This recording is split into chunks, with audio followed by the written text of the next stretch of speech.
Okay. We're going to try this again, guys. I have no idea what's going on with the technical situation, but my name is DrSharnael Wolverton Sehon, and this morning I'm going to take two here talking about the science of judgment. Let me just make sure this is recording. For some reason, the last two videos that I've been doing, one yesterday and one today, when I put it landscape right in the middle of my video, it turned sideways without me being able to fix it. So, hi Ashley, Amy, Anastasia, Teresa, Becky, all of you guys, Heather, yeah, all of y'all, appreciate you, and your, hey Dawn, appreciate you guys' patience to do this all over again. And I know this time I'm not landscaped, but I'm hoping that this will not turn sideways right in the middle. If it does, God, I don't know. So here we go. The science of judgment, because there is a science to it, okay? Again, my name is DrSharnael Wolverton. I'm a Swiftfire. I'm a naturopathic doctor, meaning I don't use prescriptions, and or at least as my first run, I choose to do everything I can naturally possible before I run to a prescription, although I do believe in Western medicine and MDs. I'm going to talk today just a little bit about the science of judgment and assumption, because I think it's really, really important. Sandra, it's nice to see my whole face, thanks. It's very, very important for you. And why is it important for you? It's important for me, but it's important for you too, and that's what I'm going to go into. The scriptures talk about Matthew 7:2. It says, judge with what judgment that you judge, you will be judged. And with the measure that you use it, you will be measured back. It will be measured back to you. Matthew 7:1 says, judge not that you will not be judged. Hey, Amy. And in Romans 2:1, you can look that up too. You can also look up Galatians 6:7 and 8 that says, do not be deceived. God will not be mocked. Whatever you reap, whatever you sow, you will reap. So, yes, these are great words, and I love the Bible. I believe in the Bible, but I also choose to tell you that judgment isn't just a scripture. These are not just words, but there are laws here. There are scientific laws. And just like if I take this pen and drop it, there is a law of gravity. There's also a law of reaping and sowing, and there's a law that when you judge, you will be judged back to the exact amount measurement back to you. And a lot of times in the same way. And again, no judgment. No judgment to you, no judgment to anyone. I'm talking to you guys, but I'm also talking to we guys, me guys. And so I'm going to give you a couple examples. First of all, we are all one body, correct? Yes. Does everyone agree we're all one body? Now, God created us, and we are created in His image, and we all carry His DNA. Some people have ignited that DNA and have a relationship with Him and are awake and consciousness to Christ who made them. And, some people are still on their way. But here's the deal. No matter what, we are still connected, and we are one in the matter of being in His image and being created out of His image. And so if I were if we see ourselves as the typical body and be in one body, if I were to judge my hand, which is a part of my body, guess what? Am I judging me? Yes. If I'm judging my feet or my stomach or whatever, is it judging me? And will that affect me? Absolutely. And so the same way we would judge our body and not be able to separate the body from the body is the same way on the outside external. Like, we are one. We are one body. And anything that I judge with you or anyone who judges me, it's the same thing. We're all one. And so let's just really be careful. The scriptures are one thing, but there's science behind it, because there is a vibe. There's actually a sound or a frequency to judgment, just like there's a sound and frequency to love and peace and harmony. and all the different things, and we all have different experiences and we have different emotions, and all of those actually carry a scientific code or vibe.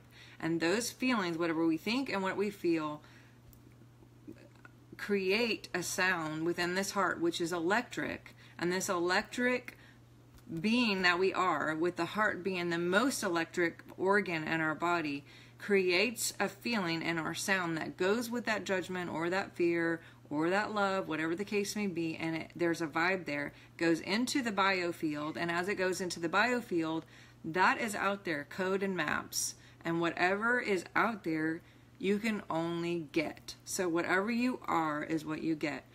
We can only match what we already are. And so it's very, very important to, oh, I got a little kitty. It's very, very important. I'm sending you love and light right now to this kitty and all of you guys. It's very important what we're thinking, what we're feeling, and what we're choosing to do with our intentions and with what our thoughts are. You know, God so loved the world, it says. God so loved the world. It doesn't say God so loved the church. It says God has the whole world in his hands. There's a song. He's got the whole world in his hands. Okay, it doesn't say he's got the whole church in his hands. God loves everyone. Just like I have a bunch of kids, I don't like one or love one more than the other. You know, sometimes I have my days where I like one more than the other. Just kidding. But like my daughter tells me all the time, we foster kittens. And every time we get a new litter, I always say to her, hey, well, which one's your favorite? And every time, without a doubt, she comes back, Mom, you can't pick favorites. That's not how it is. God doesn't have favorites. Everyone's his favorite. And the same thing with all of you. We are all his favorite. And even though kids may not like us or do something that we don't like, it doesn't make them not ours. And even with your own children, if one person runs away and decides, hey, you're not my mom anymore, guess what? It doesn't change that. And it's the same thing with God. Like, no matter what we choose, and hopefully all of us will choose to remember him and his love for us, and that he created us, and that we can work with him and have the fullness of him. But whatever we choose, it doesn't separate us from him, and doesn't separate us from his love for us. And so let's keep that in mind when we see things or hear things, that we have to super be careful not to make judgments about what other people's belief systems are, about other people's experiences. A lot of times people make, crazy assumptions or judgments because they don't have the full information. They don't have a personal experience, or they're filtering that out of a negative experience that they've had. So they don't have all the pieces. The word judge or assumption actually by definition means to decide something is fact, although you don't have the evidence to support it being fact. There can be no evidence. And so we just have to be careful, because a lot of times, like I said, we're having opinions and we're doing things or saying things or even thinking things and not doing it out loud based on our own experience or our own assumptions, but not really having the full truth or the personal information that's required to make a better, honest decision. Now, if we have obviously we're on social media, many of you are on social media, we have to be super careful, especially with the social media area of Twitter, Facebook, Instagram, Facebook Lives, YouTube, all these things that are Snapchat at our fingertips, where we can clearly put our opinions out there all day long. And you have the right to do that. And I'm also telling you that when we do, if it's judgmental, it will come back. And with the social media aspect, there's so much more power, because when you put something out there that's negative, then you have the opportunity for thousands of people to come into agreement with that fact or that opinion and put their energy combined with it and to make it bigger. And so, again, that's why fake news and all these other situations, it's like, you could say anything from your couch potato. I could call out any one of you right now and make a whole website that makes up something that you like eating elephants or something crazy, or that you know, you were the Cookie Monster in 3rd grade or whatever it is. I can make up anything right now about any of you, and you guys could do the same about any of us. It doesn't make it real. And the problem is when something goes out there in the media, especially on the news or whatever, you know, a lot of people don't fact check. A lot of people just look at that, and they, in their chemistry, their biochemistry actually can come into agreement with that emotionally. They're connected to it, and you can actually even be addicted to chaos. You could be addicted to some of these shocker kind of things that they're putting on the news, and then the energy of so many people watching all come together, and that creates a new sound, a new different thing. And so we have to be super, super careful with opinions. Everyone has them, right? And Bob Jones, who is my spiritual dad, he's gone to be with Jesus, but he used to say opinions are witchcraft. And, you know, I have to be super careful, especially in social media, and we all do, of being careful on just not posting something or agreeing to something or going on some rampage about whatever without having the full facts. Let me give you a couple examples, because it can be really subtle, you guys. It doesn't have to be in your face like I'm posting something really mean and hateful. It could be super, super subtle. Let me tell you how subtle. When politics aside, I'm letting you know that Donald Trump was running for president. Fact, yes, he was running for president. And fact, Ted Cruz had said he was going to support him if he won, and that Donald Trump said he would support Ted Cruz if he won. Fact. I'm not saying either way, I'm just saying these are just facts, and I'm giving you a personal experience. When it came time when Trump actually won the nomination and it came time to go to the nominating speech or whatever, Ted Cruz did show up, and he did not publicly endorse him. You know, again, not talking about politics, I'm just saying the facts right now. He didn't. There was something in me that was disappointed in that. Not because of any other reason except for that he said he would. And integrity is a big deal for me. I didn't post it on Facebook. I didn't make a big deal. Inside, I felt it, and I acknowledged that I felt that disappointment. Now, the next day, somebody, you know, it was all over the internet. Lots of people had different opinions of what they were feeling about it, and some people were happy, some people were sad. It doesn't really matter. That's not the point. When a friend of mine had made just one sentence statement and said, I'm so disappointed in Ted Cruz for not endorsing Trump last night. And I did something so slight and subtle. I just hit the like button. I didn't make a statement. I didn't go off. I didn't rant and rave. Like, I just hit the like button. And as soon as I hit the like button, instantly I asked myself, is that a judgment? Did I judge something? And then I never mind. It's just the truth. So I walked off. And within about 10 minutes, literally, I had an accusation on my Facebook that someone had said something about a decision that I had made, that I had to make that decision based on some laws and rules within what we were doing. And they didn't like it. And so they, you know, basically said some words about it and posted it on my wall. Well, I didn't argue with the person or anything, and I basically, you know, deleted it because it wasn't true, and I inboxed this person who I didn't even know. And you know, that's another issue too, because Matthew 18 says if your brother sins against you, you go talk to that person. If that person doesn't listen, you go get a group, and so on and so on. The word brother actually indicates relationship. And so we didn't have a relationship. She didn't have any grounds to publicly put something on Facebook that she didn't know anything about. And I wasn't mad at her about it. I just looked at it and said, well, she doesn't understand. She doesn't know the whole thing. So, you know, bless her heart. But I did go in her inbox and privately said, you know, I just want to let you know I deleted that. And the reason why is, you know, you don't know that these are the rules and this is what's going on. And I've been doing this for 17 years, so I do know the rules. And, you know, just to let you know that this is why this was done, and said that in love.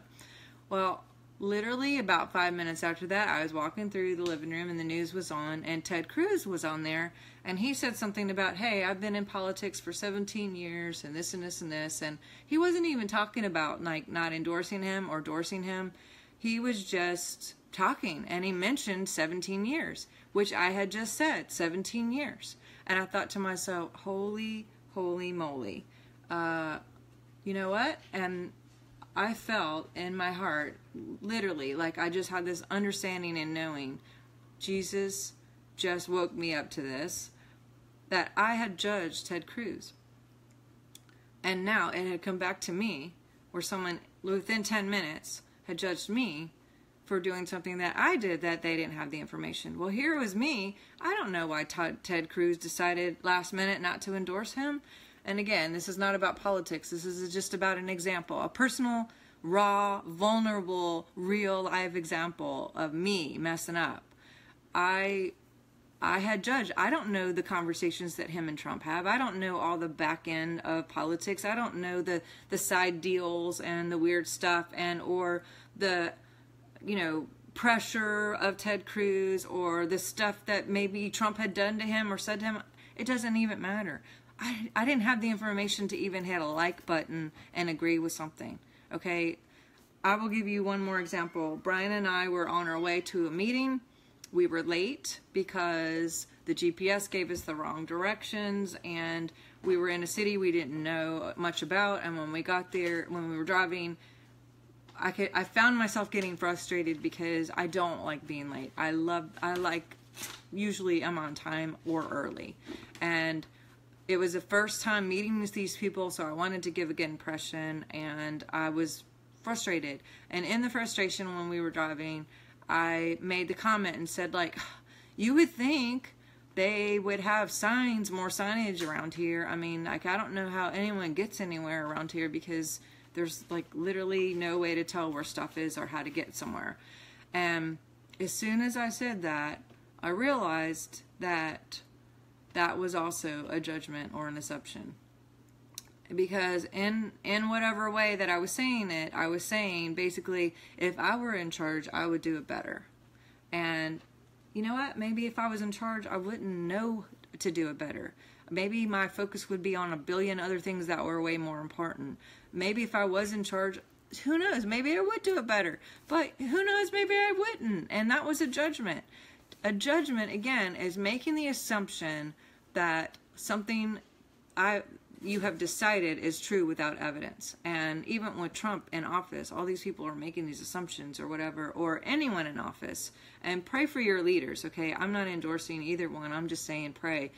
Your pastor, your teachers, your parents, whatever the situation, pray for your leaders, because you don't know what you would do if they were in your shoes. I think it was Elvis who said that. Walk a mile in their shoes and then see what's up, okay? And so when we make assumptions and when we make judgments, yes, it will come back to you. And even with the driving situation, if you look at the root of why I was saying what I said, it was about being right. Okay, people will defend being right, and it's scary. And I will defend being right, and I'm catching myself quicker, and hopefully will be even more quicker and more awake and more alert to this. But and this is what I mean by being right. I didn't want to be late. I didn't want to look bad to these people that I was going to see. So I had to, some other situation was going to be the blame or the scapegoat of me not being late. It was their fault because they didn't do the signs. It was their situation. If it's all their fault, then it's not my fault, right? And when it's not my fault, then I feel better, and I have a healthier ease of just knowing that I'm right and that I would do it better, right? And so when there's change that comes your way, and when people make decisions for you at work and you're just mad and frustrated because of change, maybe look at the big picture, that maybe the boss made that decision based on a huger company issue where they were going to totally lose the company if they didn't make those decisions, or in your church, or in your school, or whatever your life is. A lot of times I will tell my kids no, and I don't give them the full information of why. I just say no. And so same with God. He may say, No, now's not the time. And we don't understand, and we get mad, and we can even judge him, okay? We can judge him, and that's just as bad. But instead of the judgment of whatever politician or whatever pastor or whatever situation on Facebook, what I'm challenging you to do, and what I'm challenging myself to do, is when I see something that I don't really understand or I don't have all the information, I am sending love. I'm blessing. I am realizing that people have filters, that people have experiences that I don't, that there's way more information involved here that I may not have, that there are a lot of moving parts to a lot of different things that are happening in the world right now, and I don't have all the answers, okay? God has all the answers, and one day we'll go up there and find out, where are all the freaking spoons that are missing? Where are all the socks that are missing? Right? But we don't have all the answers right now. We can't just accuse people of doing things. So definitely I'm encouraging you guys, especially with Facebook, Instagram, whatever. Let's use social media to be a place of sending and launching light and love, because there's an energy to that too. When you send love, guess what you get back? Love. When you send light, guess what you get back? Light. And God so loved the world for all of us, the whole world. And we have to remember that all of us are in this together, that he created the world with his mouth. This entire universe was created by his existence of light. And do you know what the word light means? Light means illumination. Light means it's an energy, it's a frequency, it's a sound. God is energy. He created the world, which is energy. We are light. He is the Father of lights, and we are light. We're a multiplication of light, and we're a multiplication of illumination, and we get the choice to do that on social media, in our lives, in our families, in our churches, in our businesses, every single day, if that's what we choose. And so I'm encouraging you guys, tag and share. Help people remember that this truly is a law, you guys. This is not just a scripture, but it's a law. And when we understand the laws that God has put in place, and we understand the science, that we can only get what we are. And so if you start getting judgment, like I just got some stuff a while ago, then I have to look at myself and say, okay, what have I judged? What have I went out there and said? And send light back to them and love them and just go, hey, you know, bless your hearts. Love you. So find me on YouTube. I have a group called the Divine Science in the Human Body, and they might be interested with more private videos. We have YouTube, which is great. You can also connect with me on Instagram and Twitter, and obviously hit the like button. If you're not my friend, I guess there's a limit on friends in Facebook anyway, but I do have a page that is a like page or a public page that there are no limits, and you can go there, or this is the one I do most of the videos on. You can follow me, and then you will get anything coming up. So I love you guys. I appreciate thank you, Terry, for the suggestion to do this over. I appreciate you. So I hope this makes more sense when it's not so disjointed from all the weirdness that people were posting and trying to figure out if I was sideways or right side. I hope this is a little more clear to you. I hope that we will remember our love today. Remember, the word and member, that we will remember our body, our union, and that we will focus our attention on love, light, peace, harmony. I am love, and I'm already loved, and so is my world. I am truth, and so is my world. God is the only power and presence acting to me, through me, in me, and around me, you guys. Only miracles today. Look for miracles, expect miracles, see miracles, send miracles, be light, be love, and everything that you do today. I love you guys. I'll talk to you soon. Connect with me. All right, bye.